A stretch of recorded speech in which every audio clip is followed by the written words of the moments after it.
दोस्तों नमस्कार, मेरा नाम है डॉक्टर के पांडे और आपका इस चैनल पे बहुत बहुत स्वागत है। दोस्तों आज हम बात करेंगे पाइल्स के बारे में। पाइल्स क्यों होता है, कैसे होता है, इसके क्या क्या इंडिकेशंस होते हैं और पाइल्स को हम कैसे होम्योपैथिक दवा से सही कर सकते हैं। आज हम इसके बारे में आपसे चर्चा करेंगे। तो आइए दोस्तों शुरू करते हैं। हेल्थ केयर के ऑथेंटिक जानकारी के लिए इस चैनल को सब्सक्राइब करें और बेल आइकन को भी दबाएं ताकि नया अपडेट आपको मिलता रहे।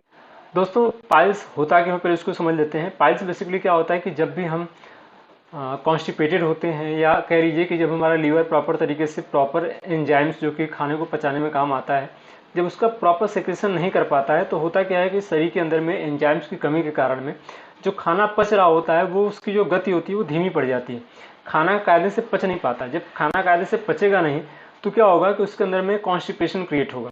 कॉन्स्टिपेशन मतलब कि शरीर में जैसे खाने को आराम से पच जाना चाहिए वो नहीं हो पाता है और खाना रुक रुक करके आगे बढ़ता है, पच नहीं पाता है।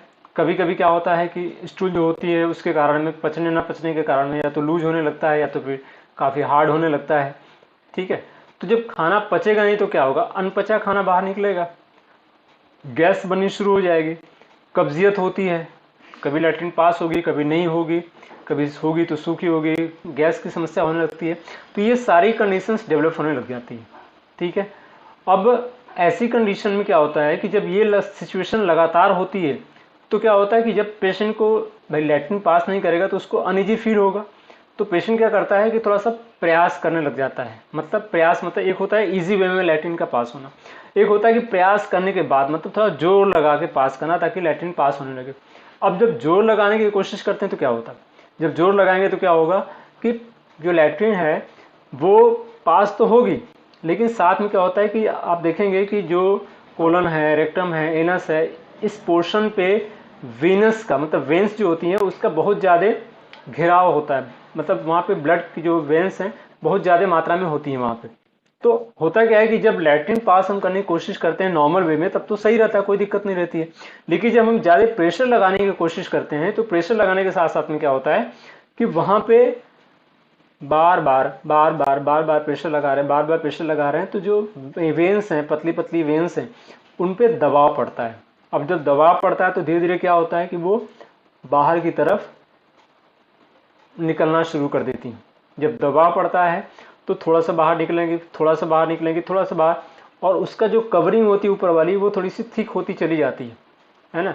तो उससे क्या होता है कि वो फटती भी नहीं है जल्दी, लेकिन वो थिक होती चली जाती है। और कुछ ऐसी होती हैं जो कि फट जाती हैं। तो जब ये उसका जो साइज है पहले छोटा छोटा होता है, फिर धीरे धीरे बड़ा बड़ा बड़ा होते होते कभी कभी ये अंदर ही होता है, एनस के अंदर ही होता है, रेक्टम के अंदर ही होता है, और कभी कभी ये बाहर की तरफ लटक आता है। तो अगर यही होता है, और ये एक दिन में नहीं होता है दोस्तों, ये हमेशा ध्यान रखिएगा, जब भी ये कंडीशन डेवलप होती है तो वो बड़ा लंबा टाइम लगता है। मतलब कई साल के बाद ये कंडीशंस होती है। ऐसा नहीं कि आपने किसी बच्चे के अंदर में ऐसा देखा हो, क्योंकि बच्चा तो नॉर्मल वे में स्टूल पास कर लेते हैं, लेकिन हम क्या करते हैं कि हम जोर लगाने की कोशिश करते हैं और यहीं से गलती होती है।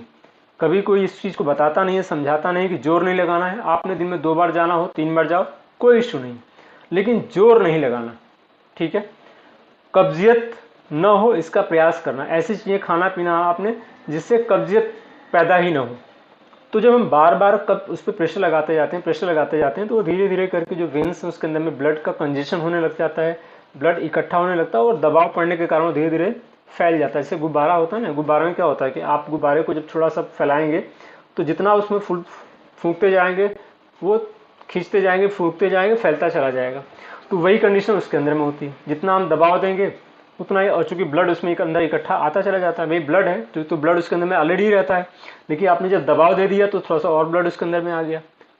अगली बार फिर आपने किया तो थोड़ा थोड़ा करते करते करते करते ये कई साल लग जाते हैं इस प्रक्रिया को होने में, लेकिन बाद में पाइल्स के रूप में डेवलप हो जाता है। तो ऐसी कंडीशन में हमको करने क्या चाहिए, ये तो हो गया कि किस वजह से होता है, कैसे होता है।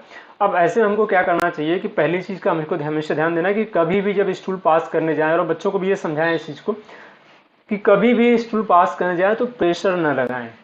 पहली चीज, हो रही है लैट्रिन बहुत अच्छी बात, नहीं हो रही है कोई इशू नहीं, आप उसमें 1 बार जाइए, 2 बार जाइए, 3 बार जाइए, कोई दिक्कत नहीं, जब लगे तब जाइए, लेकिन आराम से करिए, पहली चीज।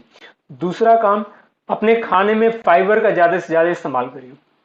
फाइबर मतलब क्या होता है, वो चीज़ें जो रेसे होते हैं, जैसे जो भी हम भोजन करते हैं तो उसके अंदर में क्या होता है कि रेसे होते हैं, लेकिन हम लोग क्या करते हैं उस रेसे को निकाल देते हैं, ठीक है, उस फाइबर को निकाल देते हैं। कैसे?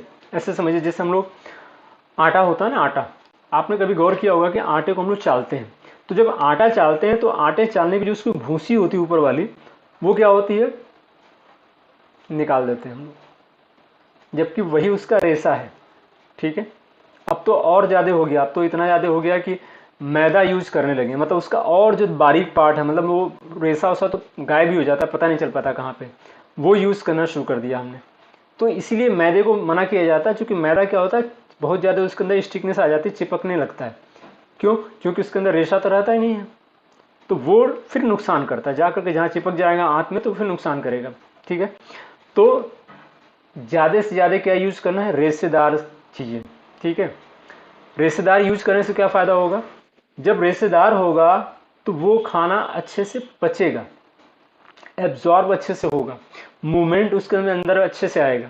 आप कभी खा करके देखिए, आप कभी हरी चीज़, हरी कच्ची चीज़, जैसे आप खीरा, ककड़ी, सलाद, इस टाइप की चीज़ें, या जिसके अंदर में रेशे ज़्यादा हैं, आम है, ऐसी चीज़ें, आम के अंदर कितने सारे रेशे होते हैं, आप उसको खा करके देखिए, आपका पाचन बहुत बढ़िया हो जाएगा, खाना बहुत लगेगा स्मूथली पास होने लग रहा है, ठीक है। आपने कभी गौ को या भैंस को या किसी और जानवर को आप देखिए, वो क्या खाते हैं, उनके खाने में ज़्यादातर जो चोकर हम लोग छोड़ देते हैं, किसको खिलाते हैं, गाय को खिलाते हैं ना, भैंस को खिलाते हैं, उनका स्टूल देखिए कितना इसी इजी वे में पास होता है, कभी उनको होता ही नहीं है कॉन्स्टिपेशन। क्यों? क्योंकि उनका खान ही वैसे, उनके खाने पीने की चीज़ ही वही है, वो फाइबर ज़्यादा यूज़ करते हैं, यही कारण है कि वो स्वस्थ रहते हैं, उनको कभी ज़्यादातर डॉक्टर की आवश्यकता नहीं पड़ती है, पड़ती तब है जब हम उनको गलत चीज़ें खिला देते हैं तब, ठीक है। तो ये समझना बहुत ज़रूरी है कि हमको क्या खाना है, अपने खाने में अपना ज़्यादा से ज़्यादा फाइबर का यूज़ करिए, आप देखेंगे आपको सिर्फ कॉन्स्टिपेशन ही नहीं, आपकी पाइल्स ही नहीं, बहुत सारी बीमारियां आपकी दूर होती चली जाएंगी, ठीक है। तो ये करना है। इसके अलावा क्या नहीं करना है, कोशिश कीजिए कि आपका जो ऐसी चीज़ें हैं जिसके अंदर में कम से कम फाइबर है, जैसे मैदा हो गया या इस तरह की चीज़ें, इसका कम से कम सेवन करें। मैं मना नहीं कर रहा हूँ कि बिल्कुल मत खाइए, लेकिन कोशिश कीजिए कम से कम खाइए, ठीक है। अब क्या करना है इसके अलावा, एक चीज़ जिसके बारे में मैंने वीडियो बनाया था, मैं बार बार इस चीज़ को समझाता हूँ कि अपना पीएच लेवल ब्लड का वो मेंटेन करके रखिए। मतलब अपने खाने में आप देखिए कि आप एसिडिक फूड, देखिए इस चीज़ को करना शुरू कर देंगे, आप बीमारी से दूर होते चले जाएंगे। आप यकीन मानिए दोस्तों, इसको अगर आपने कर लिया और अपने परिवार में करा दिया तो आप भविष्य की बहुत सारी बीमारियों से बच जाएंगे आज से, ठीक है। क्या करना है, आपको पता होना चाहिए कौन सा एसिडिक फूड है, कौन सा एल्कलाइड फूड है। तो जो एसिडिक फूड है उसको अवॉइड करिए, जो एल्कलाइन फूड है उसको ज़्यादा से ज़्यादा कंज्यूम करिए। तो आप देखेंगे धीरे धीरे क्या कंडीशन होगी कि आप आराम से बड़ी सारी बीमारियों से बच जाएंगे और पाइल्स तो छू मंतर हो जाएगी, पता नहीं चलेगा, ठीक है। तो इस चीज़ का ध्यान रखिए। साथ में कुछ मेडिसिन है जिसके बारे में बात कर रहा हूँ, कुछ मेडिसिन कुछ सिम्टम के आधार पर दिया जाता है। जैसे जहाँ पे पाइल्स की कंडीशन होती है वहाँ पे वीनस कंजेशन हो जाता है, पोर्टल कंजेशन हो जाता है, मतलब ब्लड वहाँ पे इकट्ठा हो जाता है। तो ब्लड इकट्ठा हो जाएगा तो वहाँ पे भारीपन महसूस होगा। तो वैसी कंडीशन की सबसे बेस्ट दवा है एस्कुलस हिप, एलोज सोक्रोटिना, बहुत अच्छी दवाएं हैं ये, ठीक है। तो अब कैसे हम एस्कुलस हिप देंगे, किस सिम्टम पे? एस्कुलस हिप का जो सिम्टम होता है उसमें कमर में दर्द होता है, पेशेंट बोलता है डॉक्टर साहब जैसे लग रहा है कि कमर टूटी जा रही हो, ये, और साथ में पाइल्स की कंडीशन है, पाइल्स में ब्लीडिंग नहीं होती है, ब्लीडिंग होगी तो बहुत कम होगी, और एक खास सिम्टम होता है कि अगर ब्लीडिंग होगी तो पेशेंट को आराम मिल जाता है दर्द में। और दर्द कैसा होता है, जैसे लग रहा है कोई चीज़ उसके अंदर में कील रखी हुई है या कोई कांच के टुकड़े रखे हुए जिसकी वजह से चुभन हो रही है, उसके अंदर दर्द हो रहा है, इस तरीके का दर्द महसूस हो। तो इस सिम्टम पे आपको क्या देना है, एस्कुलस हिप 30 या 200 पोटेंसी को आप लगातार यूज़ करेंगे तो आप देखेंगे धीरे धीरे सारी तकलीफें सही हो जाती हैं। दूसरी दवा की हमने बात की एलोज के बारे में। एलोज में क्या सिम्टम पाया जाता है, एलोज में भी कमर में दर्द होता है, लेकिन उसमें अल्टरनेट होता है, मतलब कि जब पेशेंट को ब्लीडिंग होगी या पाइल्स की तकलीफ होगी उस समय कमर का दर्द आराम मिल जाएगा, और जब इसमें तकलीफ आराम मिलेगा तो कमर का दर्द बढ़ जाएगा। तो कमर का दर्द और पाइल्स अगर अल्टरनेट करते हैं ये सही हो तो वो बढ़ जाए, वो सही हो तो ये बढ़ जाए, वहाँ पे एलोज सोकटिना बहुत अच्छी मेडिसिन है। एलोज का एक और सिम्टम है कि एलोज में आप देखेंगे कि पेट में गुड़गुड़ाहट रहती है, ठीक है। एलोज में एक और सिम्टम है कि कभी कभी जब पेशेंट बताए कि कई सारे गुच्छे जैसे हैं, ठीक है, गुच्छे जैसे हैं, तो वहाँ पे समझ लीजिए कि जब कई सारे पाइल्स के है गुच्छे जैसे बन गए हैं, अंगूर के गुच्छे जैसे बन गए हैं, तो वहाँ पे एलोज सोकटिना बहुत अच्छी काम करती है।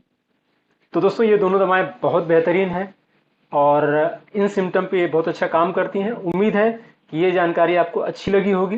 देखिए मेडिसिन दोस्तों 50 हैं, सारी मेडिसिन एक साथ जिक्र नहीं की जा सकती है, इसलिए मैंने 2 ऐसी मेडिसिन के बारे में जो मेन सिम्टम्स वो आपको यहाँ पे बताए हैं। अगर आपको अच्छा लगा हो तो आप इसको लाइक करिए और लोगों से शेयर करिए ताकि वो लोग इससे फ़ायदा ले सके। अगर आपको लग रहा है कि हाँ इसमें और किसी मेडिसिन के बारे में भी आपको जानकारी चाहिए, उसमें क्या क्या सिम्टम्स होते हैं, तो आप मुझे कमेंट करते हैं तो मैं उसके बारे में ज़रूर आपको बताने की कोशिश करूँगा। उम्मीद करता हूँ दोस्तों ये सारी जानकारी आप लोगों को पसंद आ रही होगी। और ख़ास बात ये है कि ये जानकारी मैं अपने सेशंस में बहुत अच्छे से सिखाता हूँ।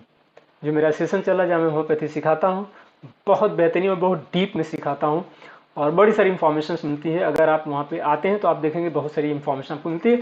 अगर आप वो लोग जो कि इंटरेस्टेड हो सीखने के लिए होम्योपैथी को दिल से चाहते हैं और गहराई से सीखना चाहते हैं कि होम्योपैथी क्या है, कैसे काम करती है, इसके सिद्धांत क्या होते हैं, एक एक मेडिसिन के बारे में ऐसे ऐसे सिम्टम जो कि आपने कभी सुने नहीं होंगे, वो सब कुछ आपको मैं नेक्स्ट सेशन में देता हूँ। उम्मीद है दोस्तों आपको ये सारी चीज़ें अच्छी लगी होगी। अगर आपको अच्छी लगी हो तो लाइक करिए, शेयर करिए। सेशन में आना चाहते हैं तो आप मैसेज बॉक्स में आपको मैसेज मिल जाएगा, वहाँ पे आप मेरा व्हाट्सअप नंबर मिल जाएगा, वहाँ पे आप मैसेज कर सकते हैं। फिर मिलते हैं एक और इन्फॉर्मेटिव वीडियो में, तब तक अपना ख्याल रखिएगा। जय हिंद, जय भारत दोस्तों।